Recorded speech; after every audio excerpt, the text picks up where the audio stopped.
Kena Bera. Mom is an immigrant from Kenya. Mm-hmm. She raised you as a single mom. Mm-hmm. You went to UIS. You played college tennis. Went and became a lawyer in Indiana. Was part of the Black Lawyers Association at your law school. Mm-hmm. And now you're working for the state. Yes. So my real question is, when are you going to start getting into politics? Because that is like, when are we going to start seeing that? That is like if I've ever heard of like a person primed for politics, that's your story. Well, I appreciate you saying that. Yeah. I think politics are just so difficult. Oh, I wouldn't wish anybody to get in politics right now. I just think that even when you go in with the best intentions, you have to play the game a bit. So I think there's things you concede here and there, still with a good heart. But yeah. I think it just gets... It's a smear campaign. With that, what I would say is our system of politics, or politicians, of how we get politicians elected, it feels like who's the best debater. And what I think we need is the best facilitator. Like, who can, like, bring other people to the table and push something through. Like that, not who's the loudest or who has the best talking points. Like, can somebody be a great collaborator? Maybe that's what we need. Instead of a debater, the great collaborator. Which is interesting because actually I've thought, like, towards the end of my career, what I'd really like to go into is negotiation and mediation. Oh. So I got a little bit of practice with that at an internship I had done at like a private firm, and I really, really enjoyed that. Of just coming in, it's like, okay, both parties, we don't want to go to court. Yeah. But where can we find some middle ground? So I guess that's my my How does that play out in your private life? Pretty good, actually. Does anybody ever like throw that back in your face? You wanted to be a mediator, now you're not compromising at all. I don't think so. I feel like I'm actually like the friend that can like make peace between people. I would so use that against people. Like, you want to be a mediator, now you're not. It's probably why I only have one friend, but that's another reason. That's another story. Your wife? Yeah, she's great. And even then, she's just legally bound to me. Okay, so this is going to be a fun one. All right, lightning round, okay? All right. As a lawyer, have you ever said objection in the courtroom? I have not. Do you want to? I don't. You don't want to say that? Like, objection! No, I don't know. I'm not much of a litigator. I really love, like, writing. Yeah, I love brief writing, everything about it. So I would say, don't get into a fight with me over text, because that's where I'm bad. That is awesome. Give me some like time to deliberate, look at it, think about all the views, and boom, I got your right back. My goodness, that's hilarious. I love this, by the way. But so like, you don't want to have you can't handle the truth moment, like, code red, you can't handle it. No, that's not what drew me to the law. Okay. But I respect it. I think there's people that have that personality that can go out there and do that and achieve justice that way, and I think it's awesome. Okay. But no, I'd rather be typing away and shipping at the system through research. Ooh, I like that. Letter of the law or spirit of the law? Spirit of the law. Spirit of the law. Mm-hmm. Okay. So you are a natural push the boundaries kind of person, aren't you? I think it's more realism, because like the letter of the law, you were, with people, you're writing laws in this perfect world where everybody does everything right, nothing, there aren't any other factors, but that's not the world we live in. So I think spirit of the law, let's see what's really going on, and I always say that with faith is like, we need a real life faith, like a faith that can handle gray situations and some uncomfortable situations instead of some ethereal, some kind of something that doesn't work in real life. So, okay. Lawyers have their own language. Like, y'all have a lawyer speak type of thing. Yeah, legalese. Yeah. So how do you say this? Can you reinterpret this for me? Okay. This feels shady, but I can't prove it. Okay, this feels shady, but I can't prove it. You may you may have to cut some of this No way. as I process. Or you're just gonna keep on zooming in. We'll come back. We'll come back to that one. Back to that one. That's tough. That's a tough one to throw it out there. Okay. Have you ever just come across a law where you just knew whoever wrote it was in a bad mood? Like they got dumped the day before. They just start slamming out some laws. Yeah, I would say so. There's some where it's like, this is oddly specific. Like, what happened? Okay, Yeah. that makes okay.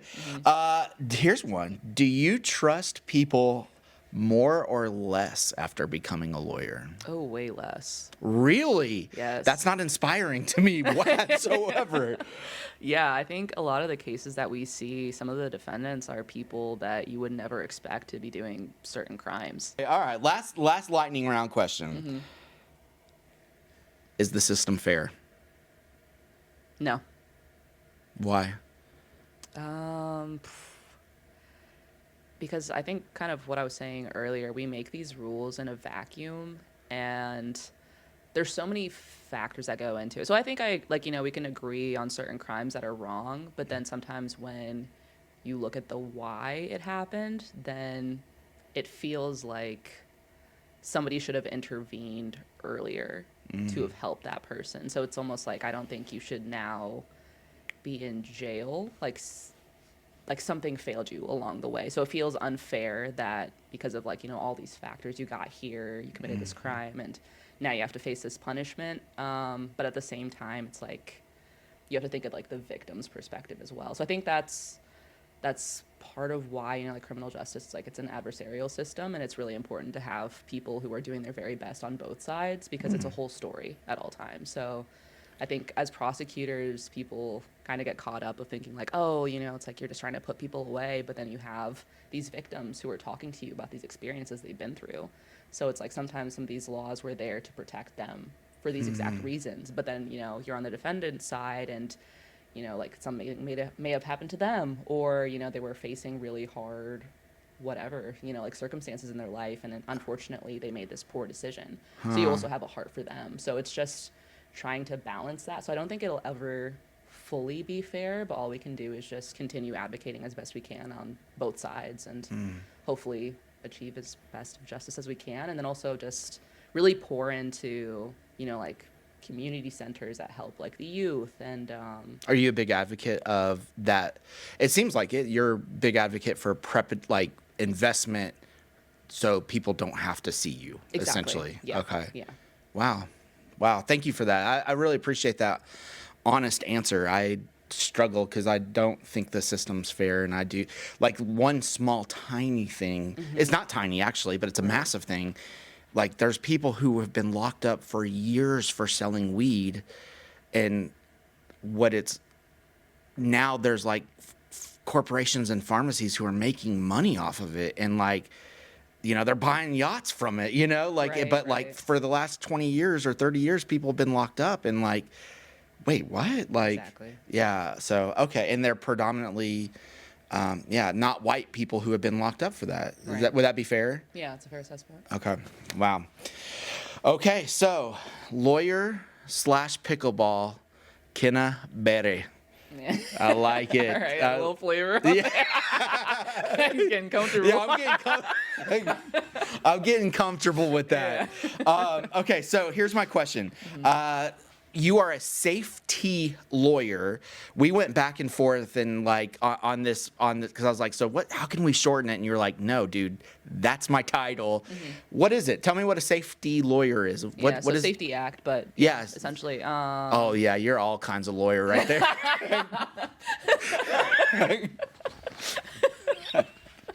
My mom gets on me about that too. It comes from a place of love. But yeah, so the Safety Act is what got rid of cash bail in Illinois.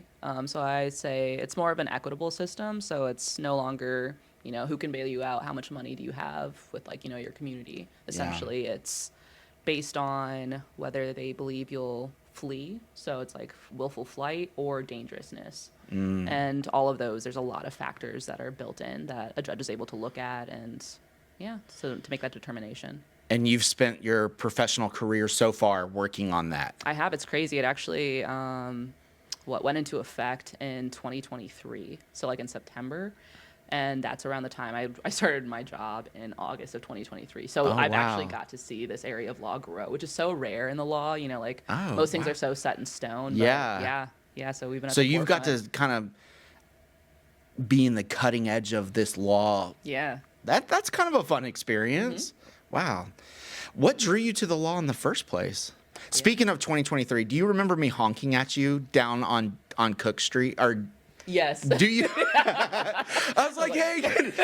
And we hadn't really met. I saw you at the court one time. And that's just like totally my personality. Hey. And you're like, who is this guy? I was like, did I offend someone? What happened? Why am I getting honked at? Will you be my second friend? Okay, so what inspired you to go to the law? Like, do you just like, are you like, the law is beautiful and it's so poetic, and like, what inspired you? That's actually kind of a funny story. Fourth grade is when I decided that I was going to become an attorney. Oh man. Okay. Yeah. So I had this really cool science teacher, and she used to let us, like, as we were going through our exams, tests. Why am I saying exams? Like, we're what fourth grade did you go to? We had 30 page papers. Our science test. Yeah. We were just looking at the molecular level in fourth grade of. So during our tests, when we'd go over the answers in class, she would let us debate. So like if we wrote one answer, you know, circled one answer, whatever, and we thought it was right, if we could back it up and enough people like believed it too, then we could get that answer changed. Oh my goodness. So that happened. It was one of these questions, and funny, I still remember the question. It was, so on this question in particular, people would raise their hand if they got it wrong, and a lot of us did. So I raised my hand, and I had, I guess, a good enough answer, and my teacher was like, okay, anybody who selected that answer, you can change it to being correct now.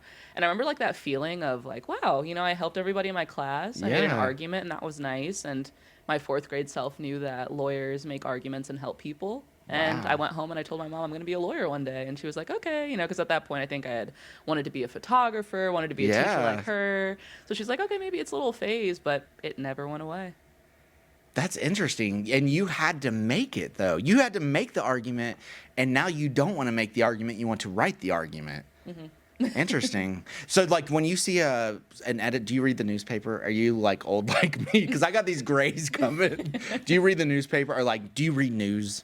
Honestly, I Not get a lot much. of my news from, like, certain, like, Instagram sources. Okay, so, like, when somebody's doing some kind of public discourse, are in your lawyer mind, are you like, I see your argument, I see this, this, and this, and this is your dots, and this, like, you just like, right, like a beautiful mind. You're just like, I wouldn't go that far, but okay.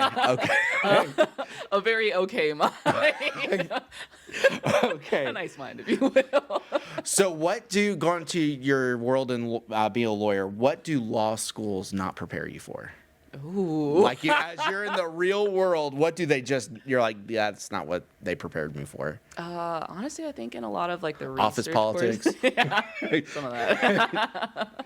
In some of the research courses, I think they're a little too hard in terms of being like, don't look at other sources, don't talk to your colleagues about this, we want this to all be your own work. And then you get into like practice, and someone is like, oh, just like take mine and switch up a couple things. You're like, oh, we can collaborate. So yeah. Do you ever use Wikipedia? No. Judge, the Wikipedia page said this. But funny enough, I have seen a case that used Wikipedia.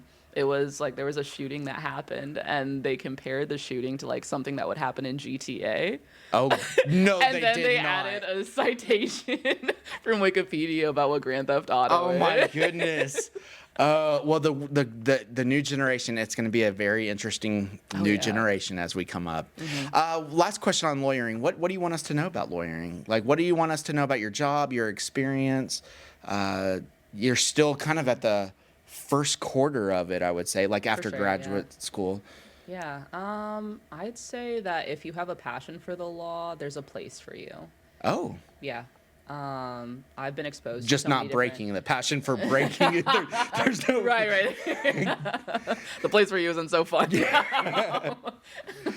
But yeah, if you want to get into it, there's so many different things that you can do with even just your law school degree, let alone like, once you pass the bar and stuff. So yeah, there's a lot to do with a legal license. Well, not even a legal license. There's a lot to do after graduating from law school. How does it feel working for the empire? You're working for the state, right? Mm-hmm. I mean, you're working for the empire. Like, how does that feel?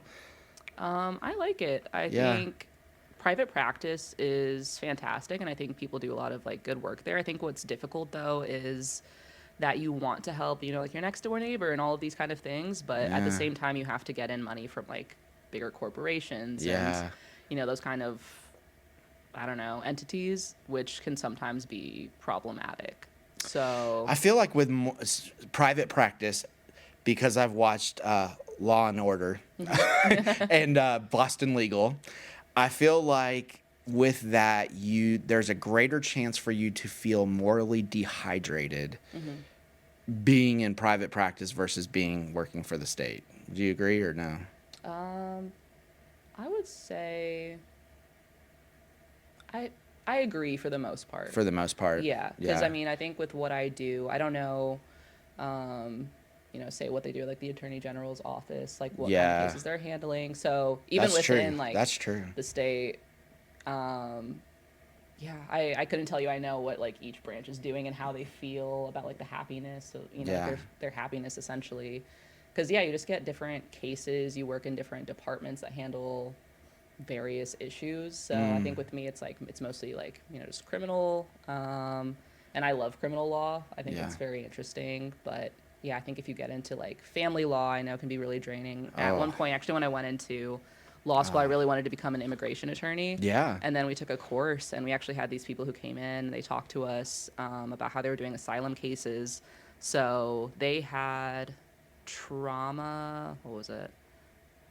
Like trauma counselors for their clients and then also for themselves because of like all the stories they were hearing. Yeah. And then sometimes you can help, sometimes you can't help. And people have like, invested so much in bringing like, this child over, and then they have to get sent back to like their home country, which sometimes is, like in a state of war or something like that. So hearing about that, I know myself and I was like, I don't think I can do this day to day and be okay. But I completely respect it. And I think it's important work. Just that's a lot of, emotions that you're going through. That is a lot of emotion. Do you feel like, but that where the emotions are is where the passion is too, right? Mm-hmm. So that could be two sides of a different coin there, right? For sure. Yeah. Anything else you want to say about being a lawyer? I think it's just so amazing to see I'm going to sound super old right now, to seeing a young person doing some amazing things, especially in downtown Springfield and in our state, and to say that you're working to make it fair and equitable, like my heart flutters. So like, anything else you want to say about that, your experience? Let's see. Okay. Yeah, I'm trying to think if there's like there's like one more like takeaway that I have, but I don't think I do for now. That's wonderful. Yeah. I really appreciate the work you do. So now we get to kind of talk into another question. All right. And so you are a pickleball. We get to talk pickleball. All right, let's do it. Oh, we're talking pickleball. Yeah. Okay, so but you are a former college tennis player. Mm-hmm. At UIS, right? Yep. Okay, so you are a college tennis player. Now you're a pickleballer. Here's my question to you. Mm-hmm. Did pickleball feel like a downgrade? No. No? Okay, do you think, I'm going to phrase it as do you think tennis players think they're superior to pickleball players? Yes. Why is that? Because people think that like tennis is a more physical sport, and also, I mean, the name pickleball sounds. It is a weird name. The way the ball sounds when you hit it and when it bounces. Yeah, we have a lot of strikes going against us, don't we? Yeah. Oh my goodness. Yeah. So. Okay. So one of the questions is, what is the most pickleballish thing that would never happen in the tennis world? Like, what's something in our culture of pickleball that you're like, that would never happen in the tennis world? Are we talking like on the court or off? However you interpret it. Okay, on the court, I would say like everything about dinking. Like, nobody's doing that. Nobody's dinking. Nobody's like, ooh, let's like stay at. Let's stand at the kitchen and just kind of tap it. Tappy tap. Right. Let's be at like, like the service boxes and just hit each other and not kill the ball. So that was like the one thing that took me a while to kind of adjust to was like anytime a pop-up would come, I'm like, I'm coming in and taking it. And it's like, no, the kitchen line. I was like, oh, dang. Okay. I forgot. Okay. Yeah, the pickleball world, we have some strikes against us, don't we? I'm hoping to... I probably am one of the strikes against us anyway. That's it. I think people, like especially tennis people, I think they need to start playing with more competitive players. Yeah. Because I think that's what happened with me too. It's like when I came in, I was like, oh, this is nothing. But actually, it was my mom, and my mom. Your mom is so good. Yeah, she's very competitive too. Yeah. So I think I was on break or something like that in college, and I came by, and she was playing like pickleball with some friends, and I was like, oh, okay, like looks interesting. Let me just try it out. It was like some like older ladies. I was like, oh, I'll be fine. I play tennis. They just whooped up on you. Yeah. I got whooped up on. I was like, I gotta get better at this. And over the years, I've gotten to play with better players, and it's like this is so fun, and it can be really competitive. But I also like the spirit of pickleball too. I feel like it's one of those where you can finish playing. It can even be like super competitive, and you're like, so same time next week, like tennis. You get done with like a really harsh tournament, like. People really aren't like, hey, if you're ever around, I'd love to play with you. It's like we're going home. I don't want to see that person again. Really? Yeah. I mean, I don't know. Maybe that was your experience. Had other experiences, but I felt like it kind of had a little bit of that country club coldness. I was about to say, I don't think I fit the tax bracket for playing tennis. Like, I don't have a diverse portfolio outside of whatever my annuity is. Yeah, I didn't either, but I had people who really helped me. I had like coaches around, actually funny enough, around Springfield because I was in Lincoln playing high school tennis. And then some of the coaches from Rochester were like, okay, you're starting to get better. Come out and like do some of our like open play nights kind of things. Yeah. And then also some of the coaches from Glenwood too were like, oh, hey, you should like check out these USTA tournaments. So people were really nice and kind of helped us figure out what to do. Yeah. And then got in contact with like some more coaches to kind of help me on the side. Yeah. So it was actually really, really nice. So I definitely benefited from that. And that's how I ended up at UIS. I love it. Two things and we'll get you out of here. First, the first of the two, you work downtown. What's kind of your experience? A big part of this is my passion for downtown. What's kind of your experience working downtown? Do you take walks? Or are you like, nah, I don't walk downtown? What's your experience been? Because this is kind of the place where you started off, right? Mm-hmm. Yeah. I'll take like little walks and stuff like that sometimes during my lunch break. Right now I work hybrid, so you work from home. Yeah. Yeah. So I'm definitely enjoying that. But I think downtown's beautiful. I actually my first apartment when I moved out here was like 3 blocks away from where I live. So I've been over there. I had picked your mom up one time. Yeah. So it was cool. Picked your mom up for pickleball one time. We're good. A family man over here. Pastor Tony. We're good. Right. I know how to kill an interview just like that. So no, with that I used to like walk to and from work, which was really nice. So yeah. Okay. I think downtown's beautiful. Yeah, wonderful. Last question. If Abe Lincoln, what would Abe Lincoln hate in our culture today? Like what? That's my new segment. What would Abe? I'm starting off. You're the first one out in the wild. What would Abe Lincoln hate? I'm gonna say the first thing that came to my mind, which is kind of stupid, but I feel like baseball caps. But he had what are those top hats? Yeah, but he would hate them. I feel like you'd be like, "What is this small hat? This flimsy." That is amazing. That is the best answer ever. Oh my goodness. I love that so much. Oh goodness. Yeah. Kena. I feel like I could have taken a legal route with that one. No. That's exactly what I wanted you to say. Oh my goodness. Kena Bera. Kena Bera. Bere. I still can't. It's 2 short E's. Kena Bera. There we go. Perfect. Thank you for dropping by. I really appreciate it. Yeah, thank you for having me. This has been great. Oh man, this has been good. Thank you. My heart. This is very well. This is good. So, thank you. All right. Thanks.